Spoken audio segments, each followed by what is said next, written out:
السلام علیکم ورحمۃ اللہ وبرکاتہ۔ الحمد للہ رب العالمین والصلاة والسلام علی رسولہ الکریم، اما بعد فقد قال اللہ تبارک وتعالی فی القرآن المجید والفرقان الحمید، فاعوذ باللہ من الشیطان الرجیم، بسم اللہ الرحمن الرحیم۔ يا أيها الذين آمنوا لا تحرموا طيبات ما أحل الله لكم ولا تعتدوا إن الله لا يحب المعتدين وكلوا مما رزقكم الله حلالا طيبا واتقوا الله الذي أنتم به مؤمنون۔ وقال الله تعالى: نحن قسمنا بينهم معيشتهم في الحياة الدنيا ورفعنا بعضهم فوق بعض درجات ليتخذ بعضهم بعضا سخريا ورحمة ربك خير مما يجمعون۔ صدق الله مولانا العظيم وصدق رسوله النبي الكريم ونحن على ذلك من الشاهدين والشاكرين والحمد لله رب العالمين۔ محترم بزرگوں اور دوستوں، میرے ملت کے نوجوانوں، سب سے پہلے ہم اپنے آقا نامدار تاجدار مدینہ احمد مجتبیٰ محمد مصطفیٰ صلی اللہ علیہ وسلم پر درود پاک پڑھ لیں۔ اللہم صلی علی محمد وعلی آل محمد کما صلیت علی ابراہیم وعلی آل ابراہیم انکا حمید مجید۔ اللہم بارک علی محمد وعلی آل محمد کما بارکت علی ابراہیم وعلی آل ابراہیم انکا حمید مجید۔ معزز سامعین، اسلام ایک مکمل ضابطۂ حیات ہے۔ اللہ تبارک تعالیٰ نے اور ہمارے نبی پاک محمد رسول اللہ صلی اللہ علیہ وسلم نے بچپن سے لے کر کے حیات سے لے کر کے ممات تک، یعنی مرنے تک، اسلام نے ہر چیز کا طریقہ بتایا ہے۔ آپ کو زندگی کیسے گزارنی ہے وہ طریقہ بتایا ہے۔ آپ کو شادی بیاہ کیسے کرنا ہے اس کا طریقہ بتایا ہے۔ آپ کو اپنے بڑوں سے کیسے گفتگو کرنی ہے اس کا طریقہ بتایا ہے۔ اپنے چھوٹوں سے کیسے پیش آنا ہے اسلام نے اس کا بھی طریقہ پیش کیا ہے۔ اپنے ماں باپ سے کیسے پیش آنا ہے اس کا بھی طریقہ نبی پاک محمد صلی اللہ اور قرآن کریم کے اندر اس کا ذکر کیا گیا ہے۔ اور اللہ تبارک تعالیٰ نے قرآن کریم کے اندر حرام کیا ہے، حلال کیا ہے، اس کو بھی بتایا ہے۔ مکمل اسلامی نظام اللہ نے رکھا ہے ہمارے لیے۔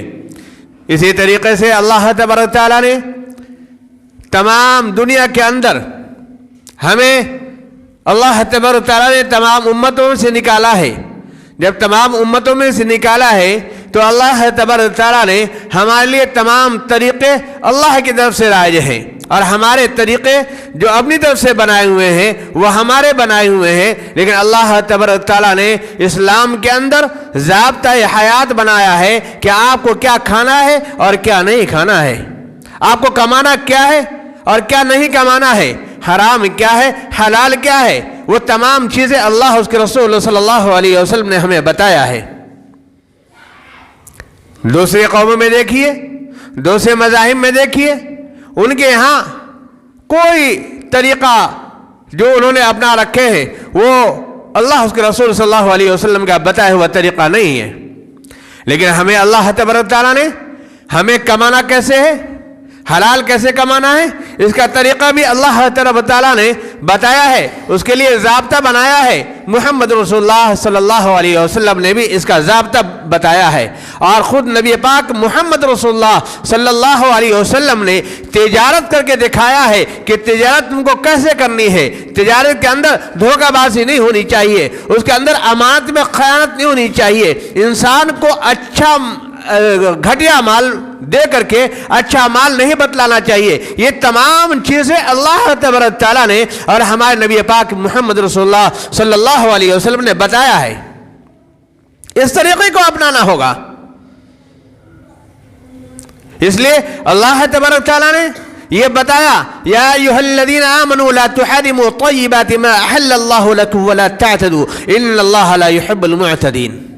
اے ایمان والو، جو پاکیزہ چیزیں اللہ نے تمہارے لیے حلال کی ہیں، جو پاکیزہ چیزیں اللہ نے تمہارے لیے حلال کی ہیں، ان کو حرام نہ کرو.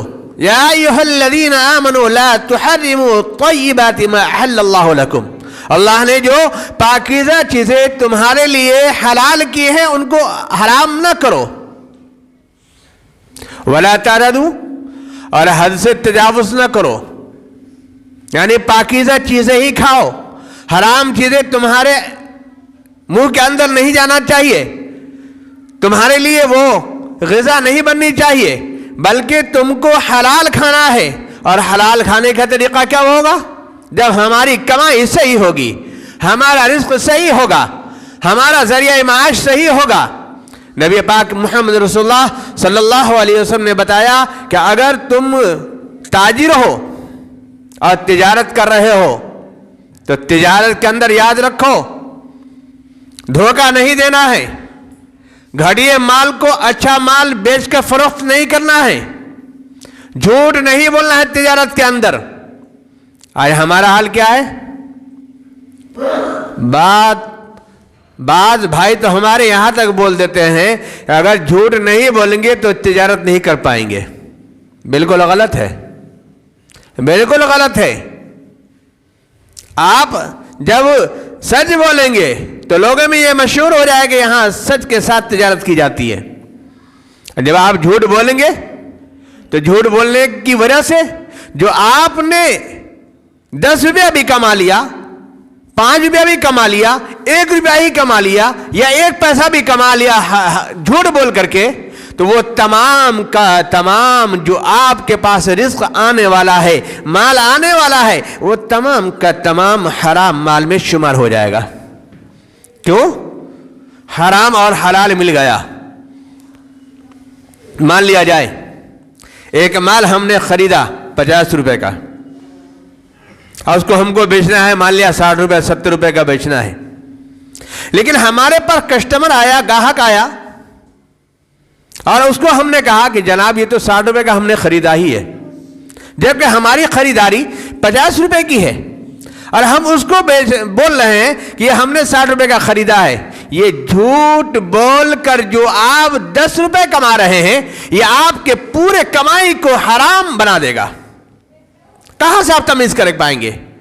کیا آپ اس کمائی کو، اس ذریعہ معاش کو جو آپ نے تجارت کر کے کیا ہے، کیا اس کمائی سے اپنے آپ کو غذا مہیا کریں گے، بچوں کو مہیا کریں گے؟ تو کیا اس کی امید رکھتے ہیں ہم کہ ہمارا بچہ ہماری اطاعت و فرما برداری کرے گا، ہمارے گھر میں برکت آئے گی، ہمارے رزق میں برکت آئے گی، ہمارے رزق میں وسعت آئے گی، اللہ کی طرف سے رحمتوں کا نزول ہوگا؟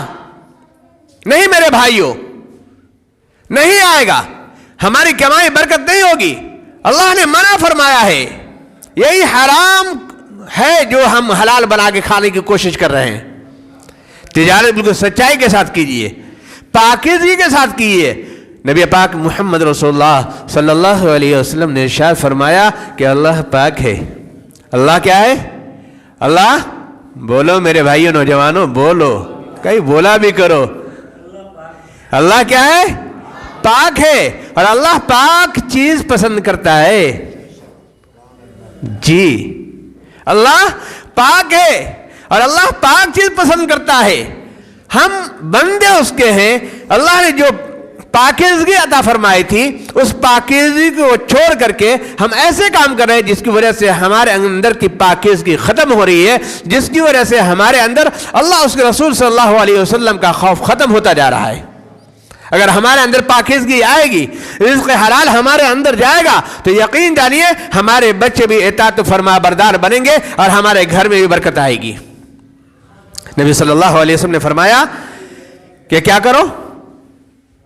تجارت میں جھوٹ نہ بولو، تجارت میں جھوٹ نہ بولو، امانت میں خیانت نہ کرو، اور جہاں تم تاجر بن کر کے اپنے مال کو خریدنے جا رہے ہو، جہاں سے تم ہول سیل لینے جا رہے ہو، وہاں اس کے مال کی مذمت مت کرو، اس کے مال میں خرابی نہ نکالو۔ کیوں؟ جب ہم اس مال کی مذمت کریں گے، یہ مال اچھا نہیں ہے، یہ مال خراب ہے، تو اس نیت سے کہ اس مال کی خرابی میں بیان کروں گا تو مجھے کم داموں میں دے دے گا اور میں اس کو اچھے دام میں فروخت کروں گا۔ اللہ کے رسول صلی اللہ علیہ وسلم نے فرمایا کہ اگر مال صحیح ہے اور اس کی مذمت کر رہا ہے، اس مال کی خرابی بیان کر رہا ہے، تو ایسا کرنا گناہ کا کام ہے تاجر کے لیے۔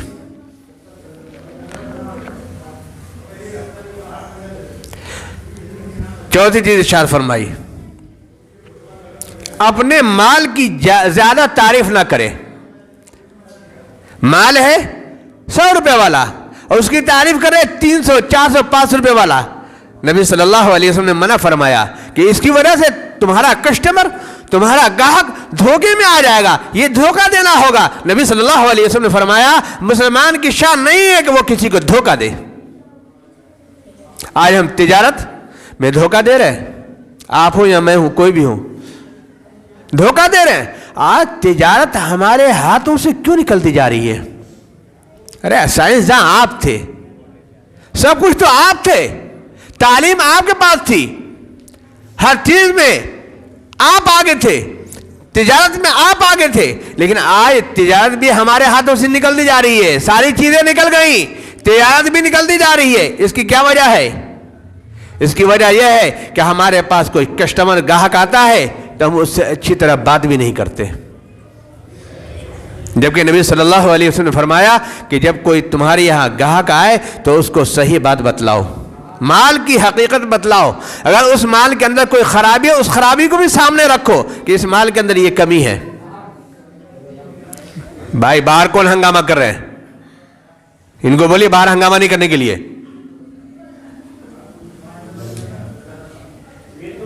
اسے ڈسٹرب ہوتا ہے، آواز بند کریں وضو خانے کے اندر۔ درود پاک پڑھیے، اللہم صلی علی محمد وعلی آل محمد وبارک وسلم وسلم تسلیما کثیرا کثیرا۔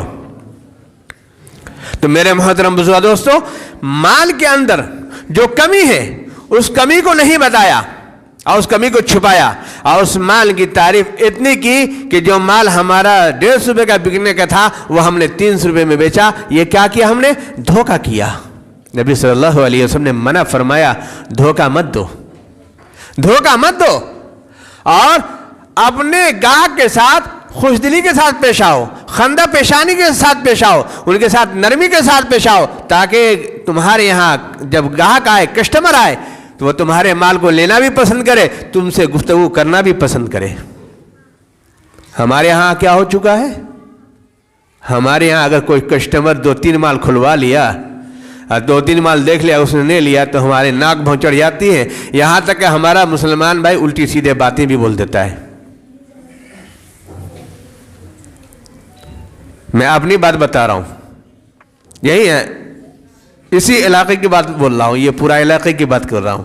میں ادھر گیا، میں نے کہا کہ بھائی آپ کے ہاں سے 2-3 چیزوں کی قیمت میں پوچھوں گا، لینا کچھ نہیں ہے، جبکہ دل میں ارادہ تھا کہ میں ایک سامان لے کر ضرور جاؤں گا، کہ دکان پر آیا ہوں تو کوئی ایک سامان ضرور لے لوں گا، دل کے اندر یہ بات تھی۔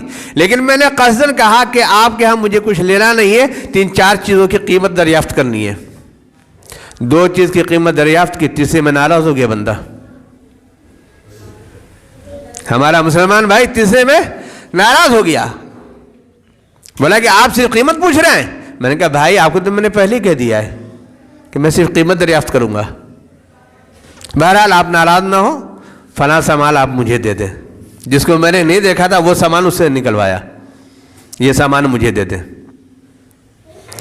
میں نے ان کو کہا کہ آپ میری دکان پر آئیں، ایک نہیں 10 سامان کی قیمت پوچھ لیں، 20 سامان کی قیمت پوچھ لے، پوری دکان کی قیمت پوچھ لے، میں بتا دوں گا آپ کو، میں ناراض نہیں ہوں گا۔ اس وقت میں دکاندار یہاں نہیں تھا، اب تو دکاندار ہوں، الحمدللہ تاجر ہوں۔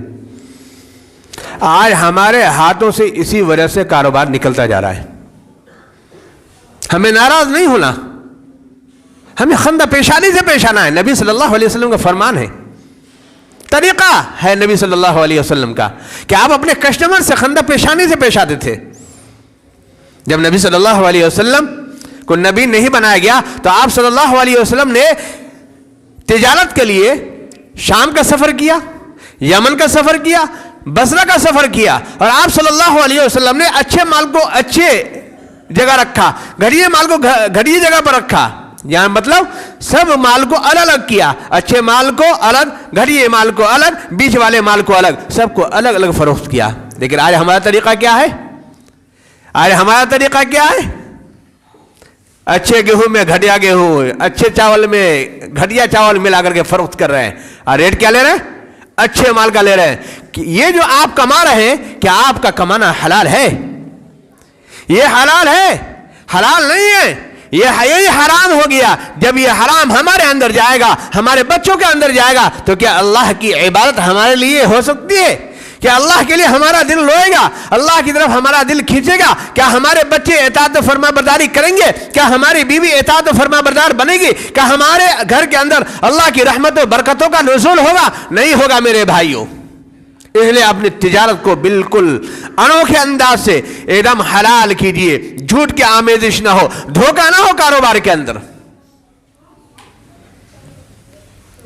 اس لیے اللہ نے فرمایا وَلَا تَعْتَدُوا, حد سے تجاوز نہ کرو کسی چیز میں. اللہ کیا کہتا ہے؟ اِنَّ اللَّهَ لَا يُحِبُّ الْمُعْتَدِينَ, بے شک اللہ تبارک و تعالی حد سے تجاوز کرنے والے کو, بارڈر کو پار کرنے والے کو پسند نہیں فرماتا. جی, اللہ پسند نہیں فرماتا. آگے اللہ کہتا ہے وَكُلُوا مِمَّا رَزَقَكُمُ اللَّهُ حَلَالًا طَيِّبًا, اے ایمان والو, اللہ نے جو تم کو رزق دیا ہے حلال طیب کھاؤ, حلال طیب کھاؤ, پاک مال کھاؤ. وَاتَّقُوا اللَّهَ الَّذِي أَنْتُمْ بِهِ مُؤْمِنُونَ, اللہ سے ڈرو جس نے تم کو مومن بنایا ہے, جس نے تم کو ایمان والا بنایا ہے. ایمان لانے کے بعد میرے بھائیو, اللہ اس کے رسول صلی اللہ علیہ وسلم کے بتائے ہوئے طریقے پر اگر ہم عمل نہیں کریں گے تو کس پر عمل کریں گے؟ اسلام یہ نہیں کہتا کہ آپ مسجد میں بیٹھ کے اللہ اللہ کرتے رہیں.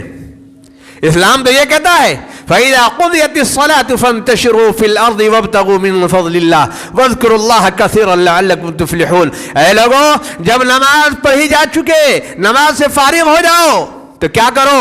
اللہ کہتا ہے بیٹھے مت رہو مسجد کے اندر کہ اللہ اللہ کرتا رہوں گا تو اللہ کھلائے گا, اللہ میرے رزق کا انتظام کرے گا. نہیں, اللہ کہتا ہے فَإِذَا قُضِيَتِ الصَّلَاةُ فَانْتَشِرُوا, جب نماز پڑھی جا چکے تو کیا کرو؟ زمین میں پھیل جاؤ, زمین میں پھیل جاؤ, نکل جاؤ مسجد سے باہر. کیا کرو؟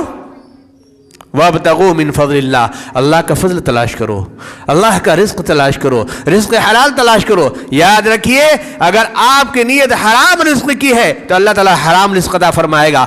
اگر آپ کی نیت حلال رزق کی ہے تو اللہ تعالیٰ حلال ہی عطا فرمائے گا. اس میں آپ کچھ نہیں کر سکتے ہیں, آپ کی نیت کے اوپر سب کچھ ہے میرے بھائیوں.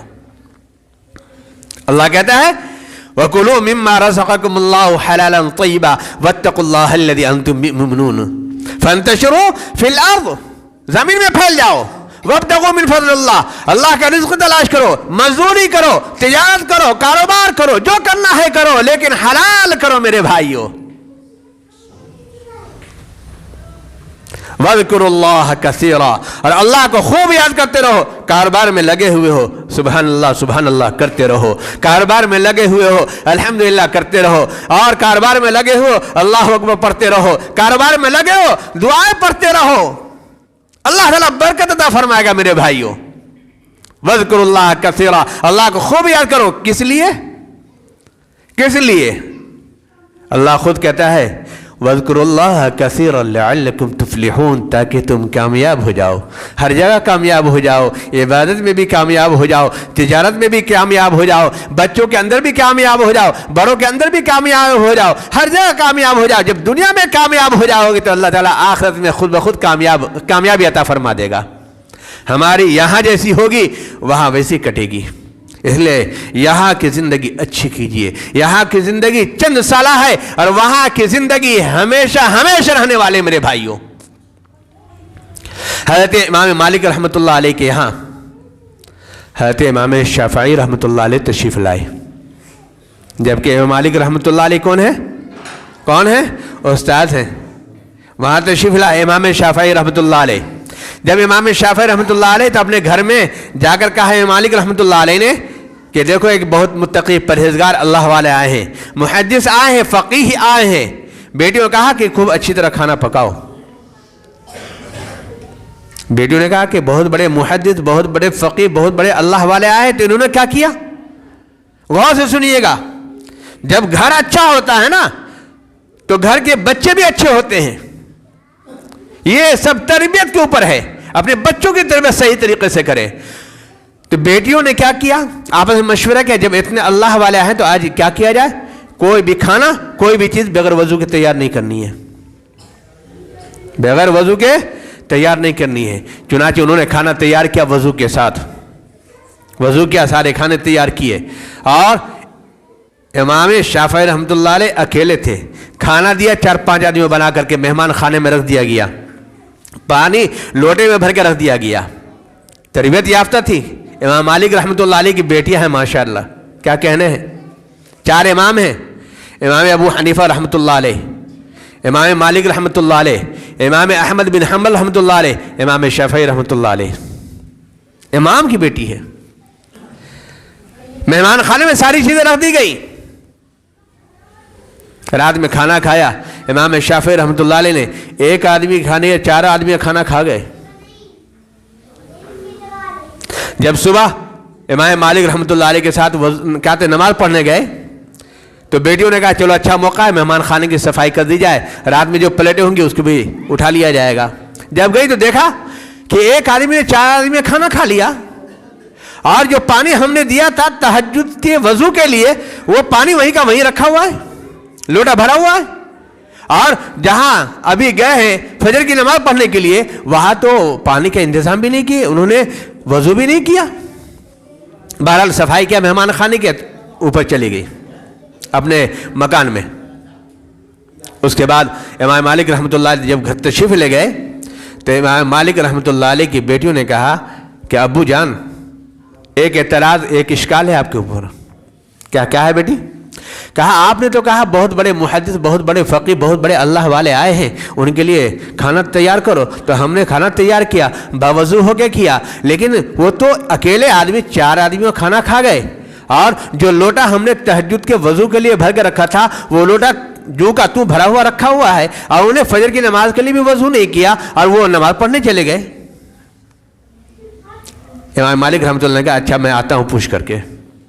آئے امام شافعی رحمۃ اللہ علیہ سے امام مالک رحمۃ اللہ علیہ نے پوچھا کہ میری بیٹیوں کا آپ پر اشکال ہے۔ کہا کیا؟